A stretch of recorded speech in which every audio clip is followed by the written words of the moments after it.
असंगठित अर्थव्यवस्था पर दूसरा बड़ा आक्रमण जीएसटी। जीएसटी यूपीए का आइडिया था।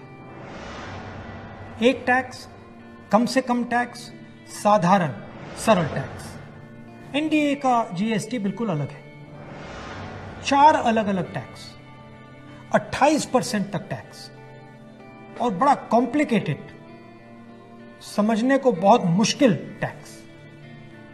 जो स्मॉल एंड मीडियम बिजनेसेस हैं वो इस टैक्स को भर ही नहीं सकते और जो बड़ी कंपनियां इसको आसानी से भर सकती हैं वो 5, 10, 15 अकाउंटेंट्स लगा सकते हैं।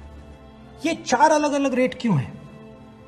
ये 4 अलग अलग रेट इसलिए हैं क्योंकि सरकार चाहती है कि जिसकी पहुंच हो वो जीएसटी को आसानी से बदल पाए और जिसकी पहुंच ना हो वो जीएसटी के बारे में कुछ ना कर पाए।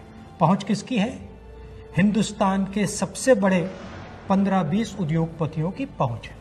तो जो भी टैक्स का कानून वो बदलना चाहते हैं वो इस जीएसटी रेजिम में आसानी से बदल सकते हैं। और एनडीए की जीएसटी का नतीजा क्या है कि आज हिंदुस्तान की सरकार स्टेट्स को जीएसटी का पैसा ही नहीं दे पा रही है। प्रदेश एम्प्लॉइज को, टीचर्स को पैसा नहीं दे पा रहे।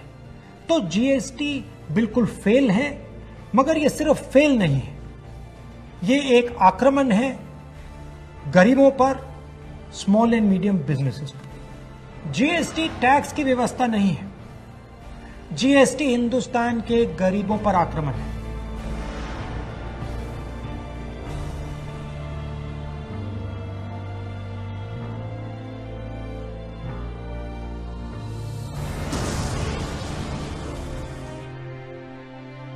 छोटे दुकानदारों पर, स्मॉल एंड मीडियम बिजनेस वालों पर, किसानों और मजदूरों पर आक्रमण है।